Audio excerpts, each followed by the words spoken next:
Welcome to all my dear children of class 11th। आज आप एक अलग स्टाइल देख रहे हो अमीना मैडम का, और वो स्टाइल बहुत ही इम्पॉर्टेंट है क्योंकि अभी तक जो अपन ने 6 या 7 लेक्चर पढ़े हैं, आपको पता है डेल्टा से एटॉमिक थ्योरी पढ़ी हमारे बच्चों ने स्टार्टिंग में सारा cathode rays, anode rays, neutron की डिस्कवरीज। फिर हमारे प्यारे बच्चों ने क्या पढ़ा? फिर हमारे प्यारे बच्चों ने पढ़ा मॉडल्स, जिसमें उन्होंने थॉमसन मॉडल पढ़ा, उसके ड्रॉबैक देखे, फिर रदरफोर्ड स्कैटरिंग एक्सपेरिमेंट देखा, फिर रदरफोर्ड मॉडल देखा अपन ने, फिर हमने आइसोबार, आइसोटोन, आइसोटोप्स पढ़े, और उसके बाद हमने पढ़ा ड्रॉबैक ऑफ रदरफोर्ड मॉडल। यहाँ तक हमने पढ़ लिया। अब यहाँ तक जो अपना हो गया है, इसके बाद एक क्विज बनता ही बनता है भाई, क्योंकि मेरे हिसाब से ये सब इंट्रोडक्शन था। अब आप कहोगे my God, if this is the introduction then what will be the detail. आप पूछ लो किसी भी सीनियर से, वो कहेगा केमिस्ट्री में तो Amina madam A to Z तक की डेप्थ के अंदर घुस जाती हैं सब्जेक्ट के। वो इसी वजह से केमिस्ट्री में उनकी 12th में 95 अबव की क्या होती है बेटा, लाइन्स लगी रहती है बोर्ड में। और कॉम्पिटिटिव एग्जाम्स में भी, नीट और IIT में भी, किसी भी बच्चे से पूछ लो कि उसके सबसे ज़्यादा मार्क्स किस में आते हैं, केमिस्ट्री में। तो उसका रीज़न ही ये है कि अपन ने अब इतना पढ़ लिया, आज अपन एक क्विज़ कर रहे हैं। ये क्विज़ डायरेक्ट लाइव तो नहीं है, यकीनन इस वक्त डायरेक्ट लाइव नहीं है, ये तो पहले ही बना चुकी हूँ मैं, लेकिन मैं इस टाइम पूरे टाइम बैठी हुई हूँ प्रीमियर में भी, और एक एक बच्चे का देख रही हूँ क्या लिख रहा है, और वहीं पर मैं प्रीमियर में ही कमेंट्स में आप आंसर दोगे, और वहीं पर मैं आपको अप्रिशिएट भी करने वाली हूँ। तो इस क्विज़ को बहुत ध्यान से देना, क्योंकि पहले से ही आपको पता था कि आपका क्विज़ है। और अब इस क्विज़ के बाद फिर अपन आगे टॉपिक पढ़ाएंगे। इस तरह से बीच बीच में कुछ कुछ करने के बाद ना क्विज़ ले लेते हैं, कभी लाइव लूँगी, कभी ऐसे लूँगी, बीच में टेस्ट देंगे, तो मतलब आपको क्या होता है कि एक चैप्टर पूरा पकड़ में आ जाता है। अभी एक बच्चा 12th का है, वो बहुत स्टाइल मारता है, बोलता है मुझसे कि मैडम बाप रे, ये चैप्टर को तो आपने पढ़ा पढ़ा के जान निकाल दी, कहीं बोर्ड वाला ख़त्म नहीं कर दे इस चैप्टर को। तो मैंने कहा कि बेटा बोर्ड वाला ख़त्म कर देगा, बट IIT वाला थोड़ी ख़त्म कर रहा। तो पढ़ना तो सब कुछ है हमें भाई, करेक्ट और नॉट। और अपन को तो नॉलेज के लिए पढ़ना है बेटा, अपन खाली not for the point of that examination point of view के बस मुझे तो एग्जाम में लिख दिया और ये जा वो जा, no, it is not like that.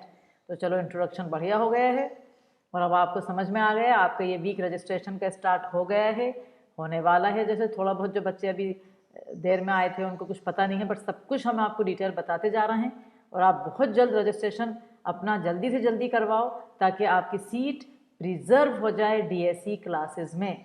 और एक बात और बोलूँगी, जो मैंने अभी किसी और क्लास में भी बताई थी बच्चों को, कि बेटा ऑनलाइन तो एक समुंदर है ना, एक समुंदर है। तुम ये क्लिक करोगे तो 10 लोग पढ़ा रहे हैं, ये क्लिक करोगे तो 1000 लोग पढ़ा रहे हैं, millions of people are teaching. Structure of atom खोल लोगे तो 1000 क्या मिलियन पढ़ा रहे हैं। लेकिन मैं तुम्हें एक बात बता दूं, ऐसी गलती करना नहीं कि इधर उधर मुंह मारे जा रहा हो। जो हमारा ऑफलाइन का सेटअप है बेटा, इसीलिए हमारे बच्चे और हमारे टीचर्स, परफेक्ट टीचर्स आपको मिलना है। ऑफलाइन का सेटअप वाला जो टीचर्स होता है, उसको एक एक चीज़ पता होती है कि बोर्ड में क्या हो रहा है, क्या क्या न्यू चीज़ें आ रही हैं, किस तरह से क्वेश्चंस सेटअप होंगे, किस तरह से सब्जेक्टिव क्वेश्चन सेटअप होंगे, किस तरह से ऑब्जेक्टिव क्वेश्चन सेटअप होंगे। तो ये बेवकूफ़ी नहीं करना कि मारा मारी करते रहो 2-3 महीने कि चलो अभी तो नहीं पढ़ते, अभी तो रजिस्ट्रेशन नहीं करवाते, लाओ हम यहाँ मैथ्स देख लें, हम यहाँ केमिस्ट्री देख लें, यहाँ हम फिजिक्स देख लें, और बाद में प्रॉब्लम में आ जाओ। क्योंकि कोई भी ऑफलाइन क्लासेस का मुकाबला हो ही नहीं सकता ऑनलाइन क्लासेस में। अपन की ऑनलाइन भी ऑफलाइन जैसी चल रही है, उसका रीज़न ये है क्योंकि अपन का 30 साल से ऑफलाइन सेटअप है। हमें पता है कि हम ऑनलाइन में भी ऑफलाइन को कैसे चला रहे हैं। लेकिन जिसने कभी ऑफलाइन पढ़ाई नहीं है, सिर्फ ऑनलाइन ही कर रहा है, वो तो सिर्फ अपने पर्पस ऑफ उससे पढ़ा रहा है कि बस चलो उसका मतलब जैसे यूट्यूब पे पढ़ा रहा है, तो भाई यूट्यूब पे उसके सब्सक्राइबर बढ़ रहे हैं, वो पढ़ा रहा है खाली।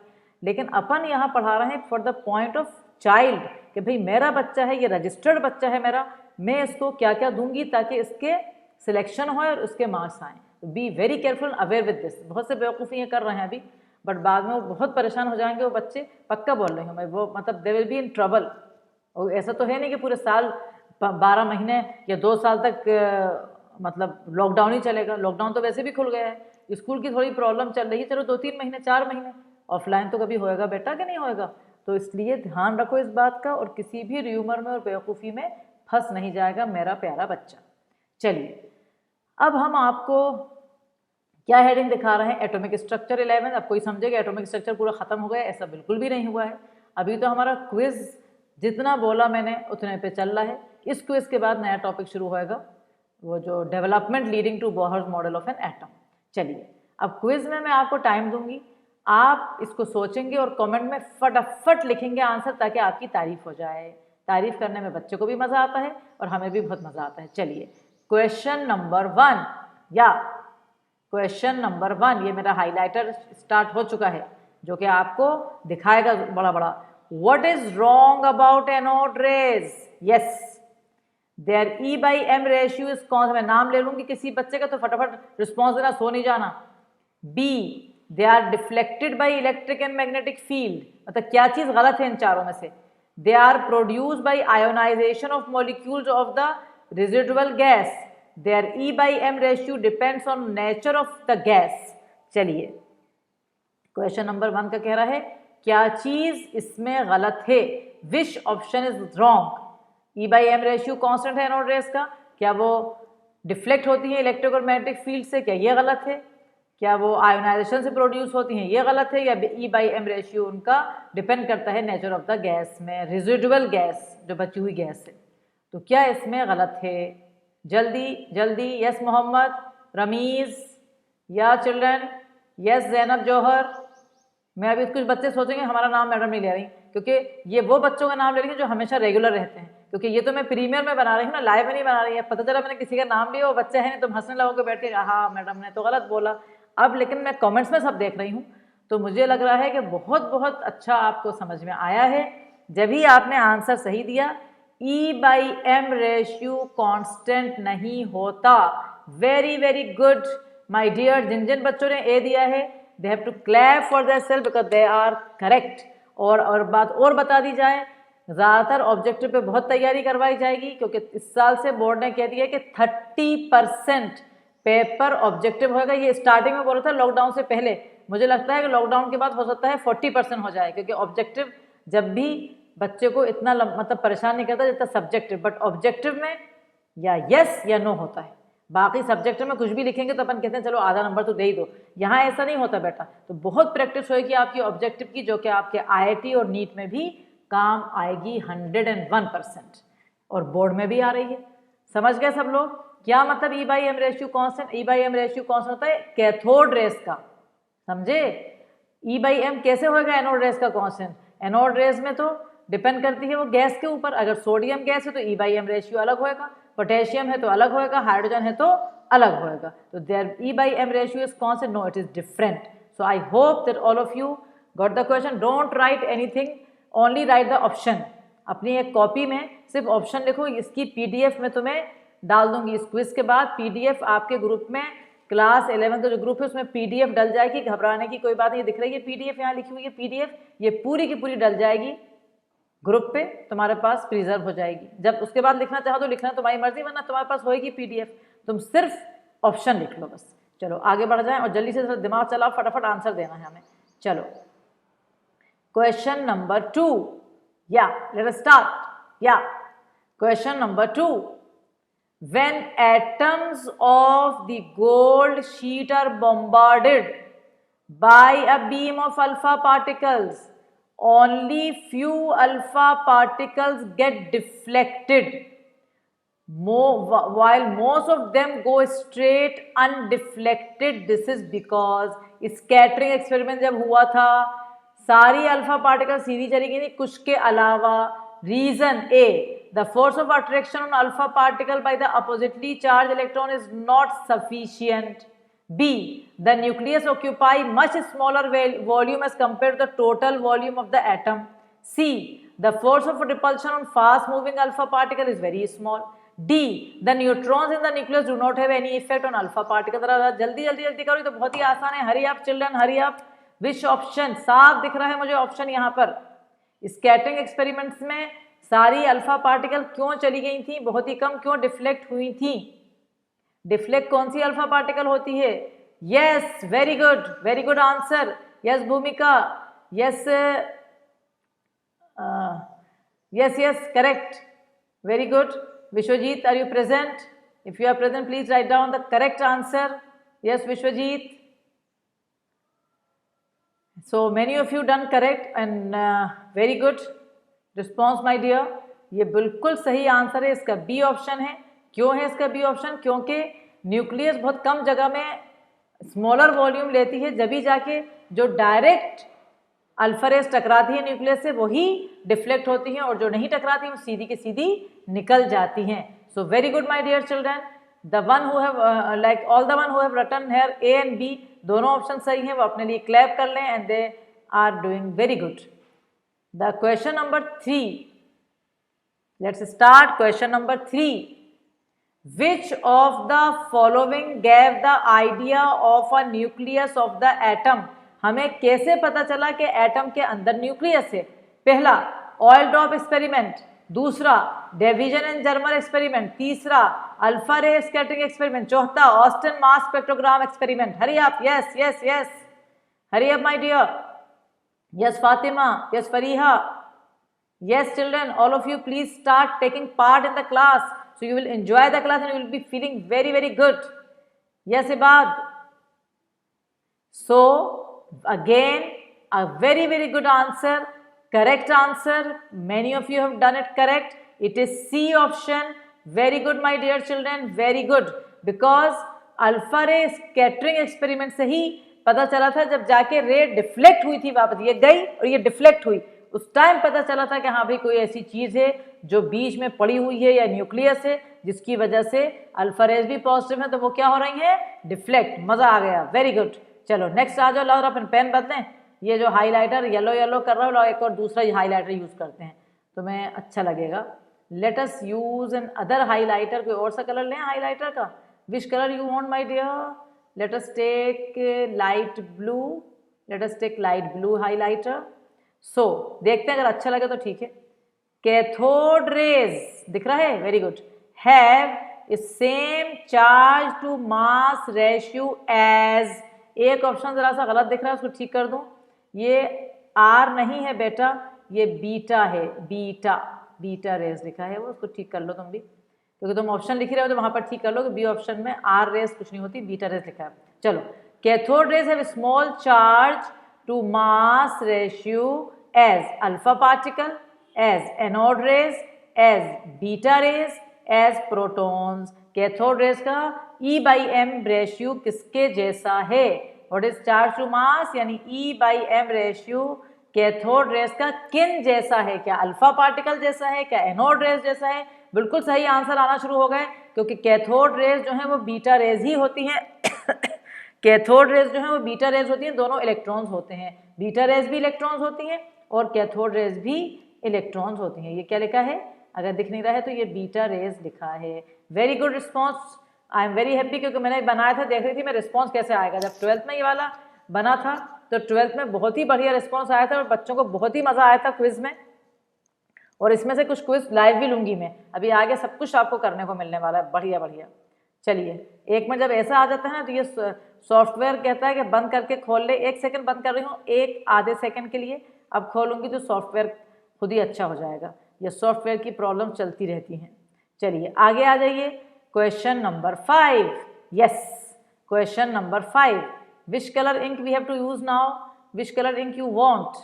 Late us take the light colours, otherwise we will not be getting, अच्छा नहीं दिखता उसमें।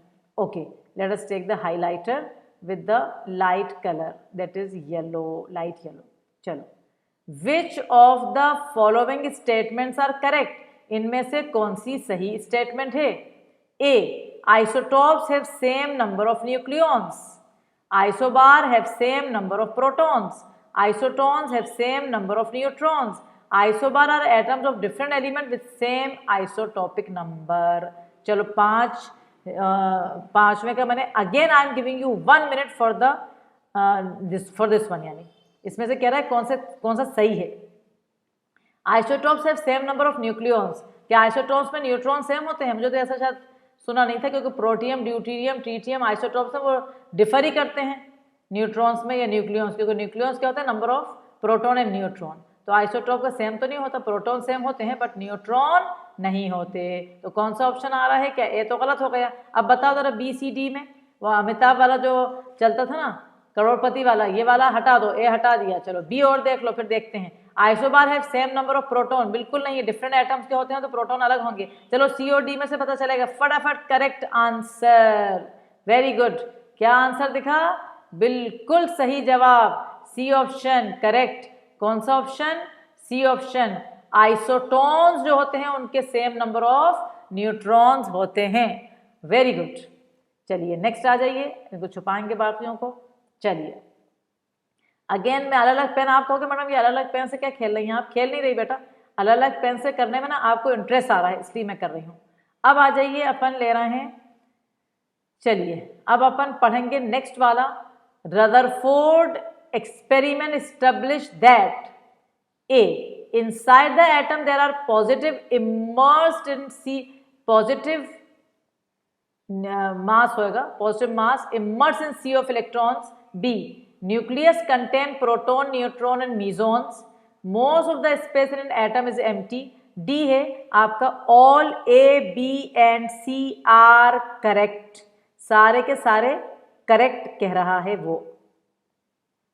जरा बताएं तो, क्या रदरफोर्ड एक्सपेरिमेंट है inside there are positive mass immerse in sea of electrons? मुझे ऐसा लग रहा है कि ये तो शायद थॉमसन ने कहा था, तुम्हें भी ऐसे ही लग रहा है कि थॉमसन ने कहा था कि बड़ा सारा पॉजिटिव मास है, उसमें इलेक्ट्रॉन को जैसे वाटरमेलन में बीजे ब्लैक सीड्स को डालते हैं, तो ये तो मुझे गलत लग रहा है। अब तुम्हारे पास तीन ऑप्शन दे दिए बी सी डी, अब अगर तुम्हें अक्लमंद हो तो ए गलत है, तो बी डी तो हो ही नहीं सकता क्योंकि डी में तो ए भी आ रहा है।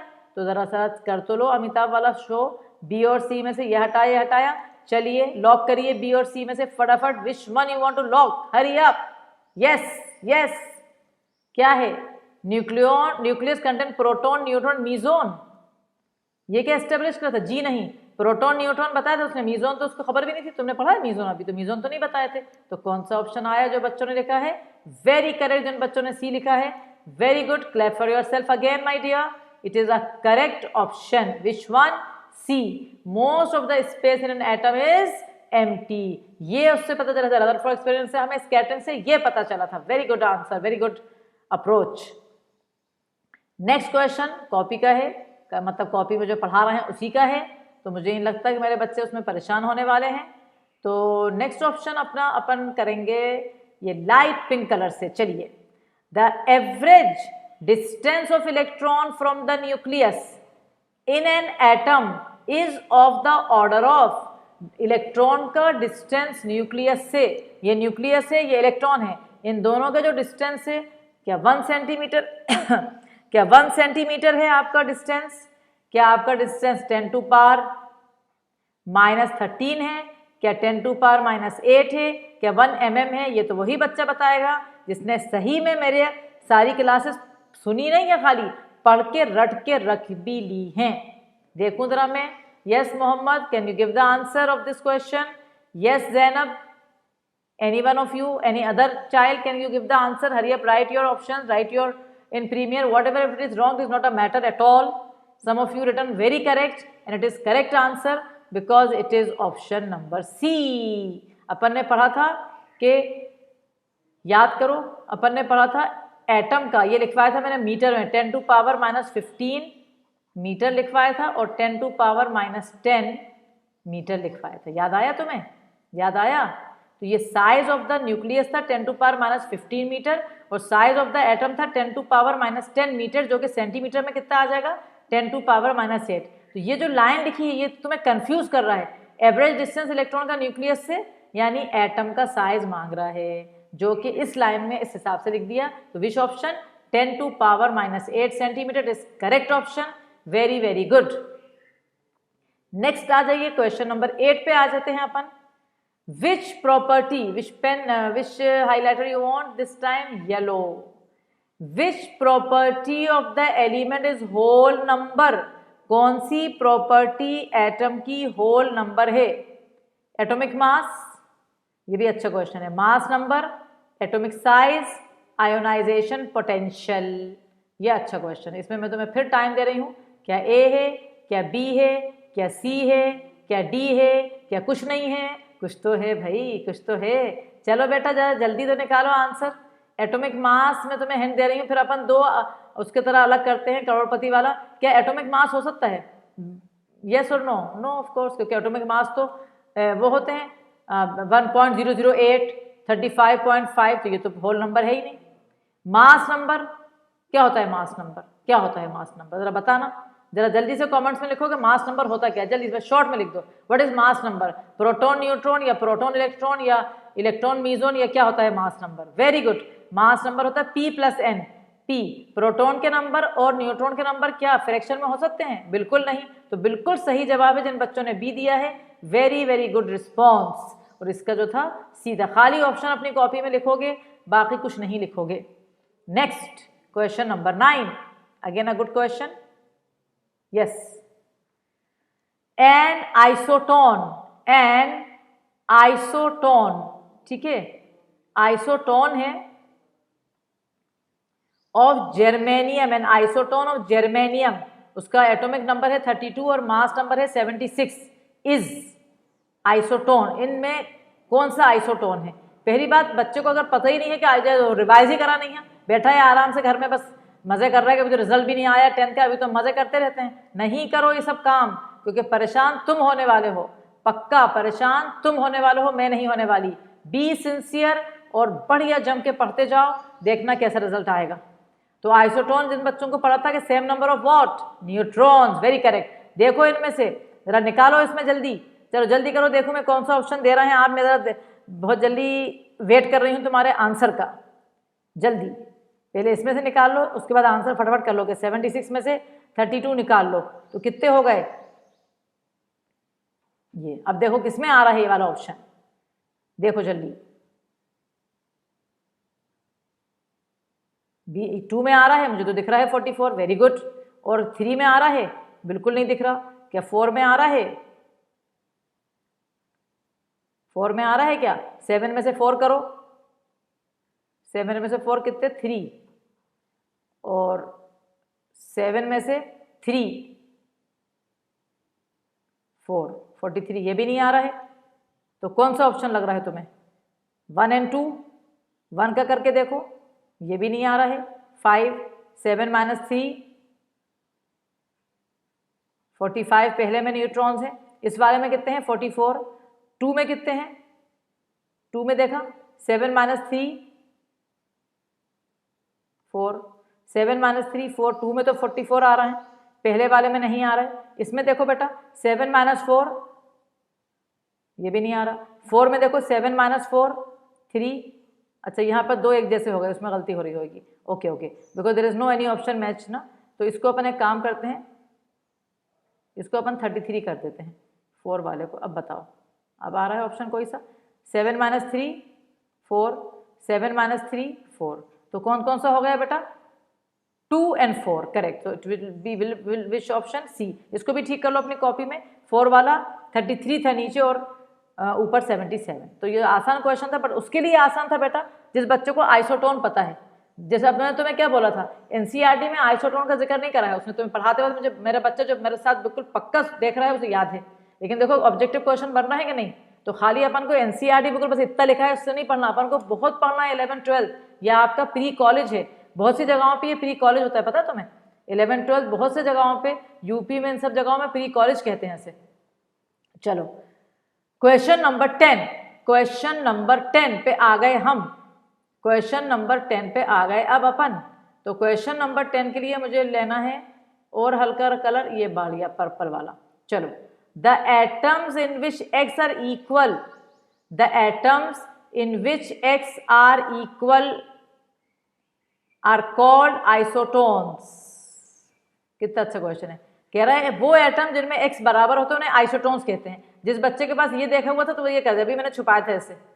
तो नंबर ऑफ न्यूट्रॉन्स, अब जैसे तुम्हें ये पता है तो ये भी करोगे, या एटॉमिक नंबर या मास नंबर या इलेक्ट्रॉन, वो एटम जिनमें एक्स बराबर है वो उन्हें आइसोटोन्स कहते हैं। तो एक्स क्या है ये तो मेरे बच्चे सारे बता देंगे, मुझे पता है, क्योंकि इतने तो सब बच्चे बहुत ही ज़्यादा मतलब जैसे कहते हैं समझ भी रहे हैं और इतना सबको समझ में आ गया। तो बिल्कुल सही आंसर आपने दिया है, it is D option, that is neutrons. Very good. तो न्यूट्रॉन्स वो होते हैं जिनका, अगर आइसोटोन्स क्या होते हैं? वो जिनमें सेम नंबर ऑफ न्यूट्रॉन्स होते हैं। Very correct answer, very good my dear children. Let's come to the question number 11। क्या कह रहा है क्वेश्चन नंबर 11 हमसे? क्वेश्चन नंबर 11 हमसे कह रहा है कि an atom which does not have any neutron, कौन सा एटम है जिसमें कोई भी न्यूट्रॉन नहीं है? क्या वो ड्यूटीरियम है, क्या वो ट्रीटियम है, क्या वो हीलियम है, क्या वो हाइड्रोजन है? जरा जल्दी से ऑप्शन लगा दो, इसमें टाइम लगना ही नहीं है, ये तो बिल्कुल डायरेक्ट क्वेश्चन है, इसमें किसी को भी टाइम लगना। पूरे रिस्पॉन्स फटाफट, आई am waiting for half minute. Yes, 40 second बच गए, हाँ 20 सेकेंड बच गए, 10 सेकेंड बच गए। काफी ने सही जवाब दे दिया है, बिल्कुल सही जवाब है, इसका आंसर आ रहा है डी, बिल्कुल करेक्ट। ये आसान क्वेश्चन भी है, कुछ अच्छे भी हैं, कुछ आसान भी हैं, बट अभी टॉपिक ही तुमने जो पढ़ा है ना वो बहुत टफ है ही नहीं, इसलिए सारे क्वेश्चन तुमसे बन सकते हैं, बट जिनसे नहीं बन रहे हैं वो ये नहीं समझ जाना कि हमें नहीं आएगा, उन्होंने पढ़ा नहीं है इसलिए नहीं आ रहा। जब वो पूरा रिवाइज कर लेंगे तो 100% उनसे एक एक क्वेश्चन बन जाएगा, इसीलिए PDF में दूंगी ताकि जब भी दिल चाहे फिर से रिवाइज कर लो और कर लो। I hope it is clear this. इतनी बात कही, समझ में आई कि नहीं आई? चलो अब आ जाओ क्वेश्चन नंबर 12 पे। क्या कह रहा है क्वेश्चन नंबर 12 हमसे क्वेश्चन नंबर 12 कह रहा है कार्बन 614, हमसे क्वेश्चन नंबर 12 कह रहा है कार्बन 614 एंड कार्बन 612, ठीक है, differ from each other in number of electron, के फोटॉन्स, के प्रोटॉन्स, के न्यूक्लियॉन्स। जरा जल्दी बताओ, ये वाला भी मुझे ऐसा लग रहा है कि पीछे पड़ गए, वो एक चीज के पीछे पड़ हुए हैं, लगातार उसी को ले लेके बड़े खुश हो रहे हैं, तो मैंने तो तुम्हें हिंट दे ही दिया है।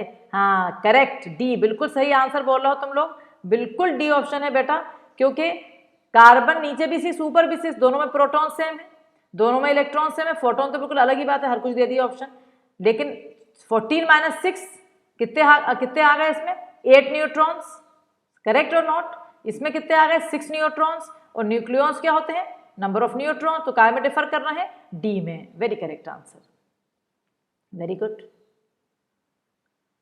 नेक्स्ट, इसमें भी छुपाना पड़ेगा, सब तो नहीं बता सकते ना। चलो क्वेश्चन नंबर 13 क्या कह रहा है? एटम्स में be regarded as comprising of protons, electrons and neutrons. Atom के अंदर प्रोटॉन भी होता है, इलेक्ट्रॉन भी होता है, न्यूट्रॉन भी होता है। If the mass attributed to the neutrons were halved, अगर जो मास न्यूट्रॉन का है वो आधा हो जाए, and that attributed to electrons were double, electron वाला डबल हो जाए, then atomic mass of carbon 612 would, अच्छा क्वेश्चन है ये, remain approximately the same, be double, approximately be half, be reduce by approximately 25%। इसके लिए तो मैं तुम्हें मतलब आधा 1 मिनट दे रही हूँ, करो ये वाला। अगर एटम्स में क्या कह रहा है वो, क्या बोल रहा है वो, देखो पढ़ो अपने आप, तुम तो अपने आप पढ़ो, जब बच्चा खुद पढ़ता है उसे समझ में आता है। अभी मैं चुप हूँ, 2 मिनट चुप बैठी हूँ, क्योंकि फिर तुम परेशान होगे नहीं तो। हो गया? तो कह रहा है एटम प्रोटॉन, इलेक्ट्रॉन और न्यूट्रॉन से बन रहा है। अगर मास न्यूट्रॉन का आधा हो जाए और इलेक्ट्रॉन का डबल हो जाए तो एटॉमिक मास C12 का कितना % कम होएगा? रिमेन सेम रहेगा, या डबल हो जाएगा, या हाफ हो जाएगा, या नियरली 25% अप्रोक्सीमेटली रिड्यूस हो जाएगा? इसमें से कोई सा भी ऑप्शन आपको मुझे लग रहा है कि ज़रा से कंफ्यूज हो रहे हैं इस वाले क्वेश्चन में, इसको मैं समझा देती हूँ आपको। ये वाला क्वेश्चन का ऑप्शन पहली बार डी लिखें आप। देखो, अगर कह रहा है मास न्यूट्रॉन का आधा हो गया और इलेक्ट्रॉन का डबल हो गया, पहली बात इलेक्ट्रॉन का मास कुछ होता ही नहीं है ना, वो नेग्लेजेबल है, तो मतलब इलेक्ट्रॉन के मास से हमें कुछ भी लेना देना नहीं है। लेकिन अगर हमारा न्यूट्रॉन का मास आधा हो गया तो यकीनन बेटा 50% होना चाहिए था, है ना। लेकिन 50% इसलिए नहीं हो रहा है ये वाला, क्योंकि न्यूट्रॉन का अगर आधा मास करोगे तो प्रोटॉन का भी तो होएगा, क्योंकि दोनों तो न्यूक्लियस के अंदर हैं, तो उनका भी होएगा, तो इसलिए दोनों मिला के 25% आया। अच्छा क्वेश्चन, बढ़िया क्वेश्चन था, करेक्ट। तो ये वाला हो गया। चलिए, ये मैंने समझा दिया। नेक्स्ट, ये फिर आसान है, अच्छा क्वेश्चन है। चलिए question number 14, yes, question number 14, any neon Na positive and F negative have the same mass number, number of nucleons, number of electrons या नंबर ऑफ प्रोटॉन्स। ये 4 ऑप्शन आपके पास आ गए हैं। अब वो आपसे पूछ रहे Na पॉजिटिव और F नेगेटिव में क्या क्या चीजें सेम है। बहुत ही प्यारा क्वेश्चन है ये भी। Hurry up, try to solve it. I am waiting 1 2, I will count till 10 and I want the correct answer. 1 2 3 4 5 6 या 7, यस 8, करेक्ट 9 10। आ गया सही आंसर। देखते हैं किसने सही आंसर दिया है इसका। किसने सही आंसर दिया है? I am waiting only. मैं अभी नहीं बताऊंगी जब तक कि आप लोग काफ़ी बच्चे इसमें से कर लो सही। तो इसका आंसर जिन बच्चों ने सी दिया है वो बहुत सही अप्रोच है उनका। Very very good. Clap for yourself all of you and I am also I want to clap. क्या कह रहा है? कह रहा है सेम नंबर ऑफ इलेक्ट्रॉन। देखो तुम इधर देखो, अलग समझा रही हूँ। नियॉन का एटॉमिक नंबर 10 है, Na पॉजिटिव और F नेगेटिव, ठीक है। नियॉन का एटॉमिक नंबर 10 है, सोडियम का 11 है और फ्लोरीन का 9 है। तो एटॉमिक नंबर से नंबर ऑफ प्रोटॉन तो ये तो हो नहीं सकता, है ना। अब नंबर ऑफ इलेक्ट्रॉन अलग हैं सबके, क्योंकि यहाँ पॉजिटिव चार्ज है तो यहाँ कितने इलेक्ट्रॉन हो गए? 10 इलेक्ट्रॉन हो गए। यहाँ नेगेटिव चार्ज है तो यहाँ कितने हो गए? 10 इलेक्ट्रॉन हो गए। यहाँ पर नियॉन में 10 प्रोटॉन, कोई चार्ज ही नहीं है तो यहाँ 10 इलेक्ट्रॉन्स हो गए। तो इन तीनों में क्या चीज़ सेम है? प्रोटॉन सबके अलग हैं, सबके मास नंबर अलग है, यकीनन अलग अलग एटम्स हैं। और न्यूक्लियॉन्स यानी न्यूट्रॉन सबके अलग होंगे भाई, लेकिन इलेक्ट्रॉन सबके सेम हैं, क्योंकि इसका एटॉमिक नंबर 10 है। इसमें एक पॉजिटिव चार्ज लगा दी तो 11 में से एक हटा तो 10 हो गए। इसमें एक नेगेटिव चार्ज लगा दी तो 9 थे, 9 में एक और ज़्यादा कर दो तो 10 हो गए। तो इस तरह से क्या हो गया आपका 10 10 10 आ गया, जिसका मतलब क्या हुआ कि इनके अंदर सेम नंबर ऑफ इलेक्ट्रॉन्स है। तो ऑप्शन सी करेक्ट। नेक्स्ट आ जाइए, अगेन अ गुड क्वेश्चन। 15 क्या कह रहा है? Let us take the highlighter again with different colour so you will be having some interest. मजा आ रहा है कि नहीं आ रहा? यस कहो, आ रहा है। The size of the nucleus is approximately 1/100 of atom, 1/1000 of the atom, 1/10,000 या 1/10,000 तो नहीं, हाँ 1/100,000 यानी 1/1 लाख। अच्छा है ये भी। जरा सा जल्दी से इसको भी करके देखो ताकि मज़ा आए। मज़ा जब आता है ना करने का तो एक बात ही अलग होती है बेटा, क्लास में एक अलग ही अप्रोच आता है। The size of the nucleus approximately atom से कितना डिफरेंस है। अभी मैंने यहाँ बताया है, अगर वो बच्चा ये समझ गया है जो बच्चा, वो कर लेगा। ये अभी मैंने लिखवाया था 10 टू पावर -15 और 10 टू पावर -10। इसी की लाइनों में से आंसर निकलेगा इसका, इन्हीं लाइनों में से। क्या था मतलब, क्या ऑप्शन दिया? बिल्कुल सही जवाब जिन बच्चों ने डी दिया है। Very very good my dear, very very good. क्योंकि एक है 10 टू पावर माइनस कितना बोलो 10, और एक है आपका 10 टू पावर कितना -15, है कि नहीं है? दोनों में कितना डिफरेंस आ रहा है? 5 का। 1 2 3 4 5 डिजिट, 5 जीरोस। तो this is the option. I hope it is clear and it is very very good. कुछ क्वेश्चन इसमें बहुत अच्छे हैं बेटा, उन पे ध्यान रखना। Question number 16। और ये सब क्विजेस के बाद जब मैं इतने सारे क्विज ले लेंगे, बीच में इतना पढ़ा देंगे, फिर क्या है आप ऐसे परफेक्ट हो जाओगे। जब आपका ऑब्जेक्टिव पेपर चलेंगे तो आपको मजा आएगा। अब आप जैसे अपने फ्रेंड से किसी से मिल रहे होगे, कुछ कुछ जगहों पे एक हफ्ते में ऑब्जेक्टिव टेस्ट बना के दे देंगे। बच्चों को आता जाता है नहीं, शुरू में तो उसमें बड़ा खुश हो गया, टिक टिक टिक लगा दिए, बाद में उससे बनेगा नहीं। जब तक के बेसिक कुछ तो पढ़ो भाई, फिर तो ऑब्जेक्टिव पेपर बनेंगे। तो अभी तो अपन ने जैसे ए पढ़ा है, लेकिन अपन ऑब्जेक्टिव कर रहे हैं ताकि अपन उसके साथ मतलब उसके अंदर डूब जाए। चलो क्वेश्चन नंबर 16 पे आ जाओ। The electronic configuration of a dipositive ion M+2। एक डाई पॉजिटिव आयन है, आयन के ऊपर +2 चार्ज लगी है, उसका कॉन्फ़िगरेशन दे रहा है 2 8 14 and its mass number is 56। The number of neutron present is. अब जरा जल्दी से देखो, एक ऑप्शन 32 है, बहुत प्यारा क्वेश्चन है, एक 42 है, एक 30 है और एक 34 है। I am waiting for your response. Hurry up my dear, give the answer very correct. M+2 है डाई पॉजिटिव आयन, उसका मास नंबर 56 है, उसका इलेक्ट्रॉनिक कॉन्फ़िगरेशन 2 8 14। तो उसमें न्यूट्रॉन्स कितने होंगे? इलेक्ट्रॉनिक कॉन्फ़िगरेशन है, इतना जल्दी देखो कि कौन आंसर दे रहा है। 32 के 42 के 30 के 34। ये वाला ज़रा सा समझने का क्वेश्चन है। जब तक आप आंसर निकालो मैं थोड़ा बहुत समझाती हूँ। अगर 2 8 और 14 है तो कितना हो गया? 24 हुआ। बताओ 24 हुआ, टोटल इलेक्ट्रॉनिक कॉन्फ़िगरेशन में 24 हुआ।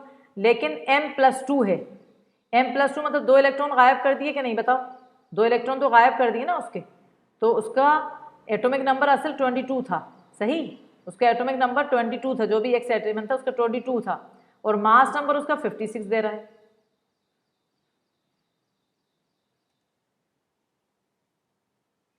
सॉरी, एक गलती कर दी मैंने, वेरी सॉरी समझाने में।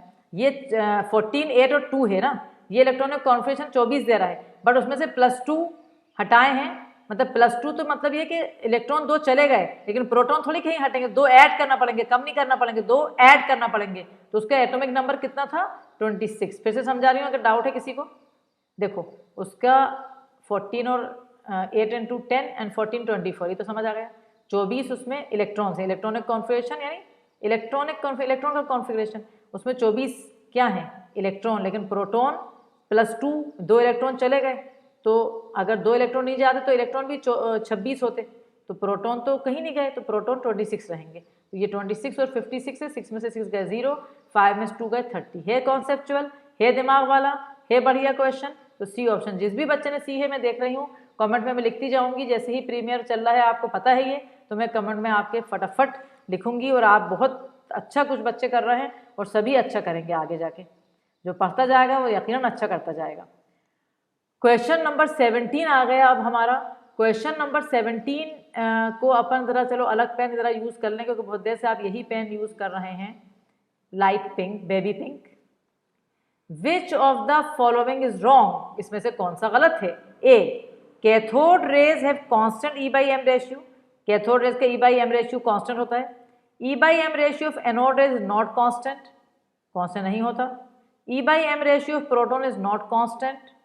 E/m ratio of beta particle is constant. अब कह रहा है इसमें से कौन सा रॉन्ग है, इसमें से कौन सा रॉन्ग है?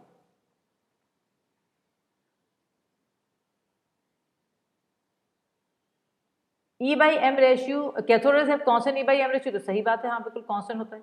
E/m ratio of anode rays is not constant. E/m ratio of proton is not constant. E/m ratio of beta particles क्या होती हैं, मतलब कैथोड रेज होती हैं, तो इसमें से एक भी ऑप्शन सही नहीं लग रहा मुझे, क्योंकि ये जरा सा गलत हो गया।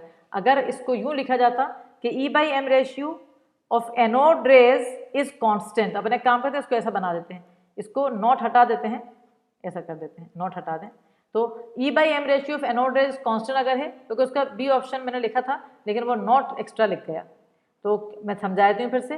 कैथोड रेज का E/m रेशियो कांस्टेंट है, सबको पता है। एनोड रेज का E/m रेशियो क्या कांस्टेंट है? नहीं, तो ये रॉन्ग हुआ ना, नॉट कांस्टेंट तो सही स्टेटमेंट था। समझ गया बेटा? तो very good answer. Question number 18, question number 18 कहता है हमसे, आ जाइए क्वेश्चन नंबर 18 पे। Which of the following species has more number of electron as compare to neutrons, इनमें से कौन से ऐसे हैं जिनमें इलेक्ट्रॉन्स ज़्यादा हैं न्यूट्रॉन्स के मुकाबले में? इनमें से किसके अंदर इलेक्ट्रॉन्स ज़्यादा हैं न्यूट्रॉन्स के मुकाबले में? अब आप देखिए, जैसे पहला वाला आपका Al+3 है, Al+3 में आपके पास करते जाइए मेरे साथ, Al+3 में एल्यूमिनियम का एटॉमिक नंबर कितना होता है? 13। उसमें प्रोटॉन्स कितने होंगे बेटा? 13 होंगे कि नहीं? यकीनन। और एल्यूमिनियम का ये ज़रा सा थोड़ा सा ऐसा क्वेश्चन था जिसमें मास नंबर भी बच्चों को पता होना चाहिए, तो एल्यूमिनियम का 13 और ऊपर 27 में से 13 में से हटाओगे तो कितने हो जाएंगे? 14 न्यूट्रॉन्स, है ना, 14 न्यूट्रॉन्स। तो पहला वाला के अंदर इलेक्ट्रॉन्स कितने हैं बताओ? 13, और न्यूट्रॉन्स कितने हैं? 14। पहला वाला करा है मैंने अभी, तो मोर नंबर ऑफ इलेक्ट्रॉन्स नहीं, न्यूट्रॉन ज़्यादा है। अब आप आ जाइए सेकंड पे, O-2। ओ ध्यान से समझना, O का ऑक्सीजन का एटॉमिक नंबर 8 होता है, तो प्रोटॉन इसमें 8 है, और ऑक्सीजन का एटॉमिक मास 16 होता है, ये 8 और ये 16, 16 में से 8 गए तो कितने बचे बताओ? 8। तो कह रहा है किसके अंदर इलेक्ट्रॉन ज़्यादा है न्यूट्रॉन से? इसमें बराबर हैं, तो कौन सा ऑप्शन आ गया? बी। समझ आया? कितना अच्छा क्वेश्चन, दिमाग चलाने वाला क्वेश्चन है। तो इस दफ़ा तो अपन ने 20 दिए हैं, तो अपने 2 बचे हैं बस। समझ गए? 18। बाकी पूरा ये तो तुम्हारे पास फ्री में रहेगा यूट्यूब पे, और PDF हम भेज देंगे तुम्हें, तो तुम्हें कोई टेंशन नहीं आएगा। अब question number 19, this the second last question बचा है ये। इसके अंदर बेटा ध्यान से देखो, the mass of 1 mole of electron, उसमें मैंने प्रैक्टिस करवाई तुम लोग ये चीज़ों की, कितना प्यारा क्वेश्चन है ये भी। The mass of 1 mole of electron, जल्दी से करेंगे आप लोग, देखें कौन करता है। 9.1 into 10 to power minus 28 gram, 9.1 into 10 to power minus 24 gram, 0.55 mg, 1.008 mg। एक मोल इलेक्ट्रॉन में कितना मास होएगा? आई am waiting for your response. I am waiting because I know some of you are very good and they like you are doing your work. I know. किसी ने निकाला क्या? जल्दी बताओ मुझे, किसने निकाला? किसने निकाला? 1 मोल में अवोगाड्रो नंबर होते हैं, ये मैं तुम्हें बता देती हूँ ताकि तुम्हें अगर कंफ्यूजन है किसी को तो, कि 1 मोल में इतना मैं बता लीजिए तो तुम लोग सॉल्व करते जाओ। 1 मोल में कितने इलेक्ट्रॉन्स होते हैं? इतने इलेक्ट्रॉन्स होते हैं। 6.023 इंटू 10 टू पावर 23 इलेक्ट्रॉन्स होंगे। ये 1 मोल्स में आपके इलेक्ट्रॉन्स होते हैं, तो 1 मोल में इलेक्ट्रॉन्स इतने होते हैं। और एक इलेक्ट्रॉन का मास कितना होता है बेटा? 9.1 इंटू 10 टू पावर माइनस 28 ग्राम। लेकिन यहाँ पर काय से डीलिंग चल रही है?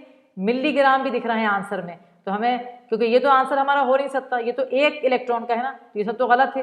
तो एक इलेक्ट्रॉन का अगर मिलीग्राम में देखोगे तो कितना करोगे? 3 और कम कर लो, तो 9.1 इंटू 10 टू पावर कितना हो जाएगा बेटा? 25, है ना, 25 ग्राम। कुछ बच्चों ने सही दिया है, जिन्होंने बिल्कुल सही है, बी ऑप्शन है। ये एक इलेक्ट्रॉन का मिलीग्राम में मास है। इतने इलेक्ट्रॉन मतलब अवोगाड्रो नंबर ऑफ इलेक्ट्रॉन्स में इतना मास है, ठीक है, अवोगाड्रो नंबर ऑफ इलेक्ट्रॉन्स हैं उनका इतना मास है।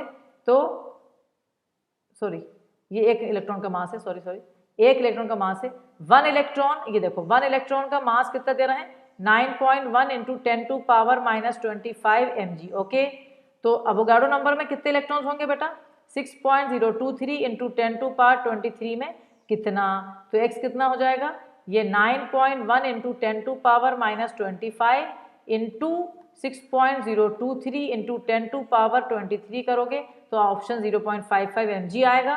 करके देखना घर में, कोई भी टेंशन नहीं आएगा। 9 6 द 45 कर लोगे, वैसे ही समझ में आ रहा है। 9 6 द 54 होता है, और ये 10 to power minus 25, 10 to power थोड़ी माइनस 2 हो जाएगा। ये डेसिमल हटाए तो 0 हो गया, तो ये 0.55 आया। जो बच्चे ज़रा भी डाउट हो तो करके देखना घर में, सबको मैथ्स इतना आता है।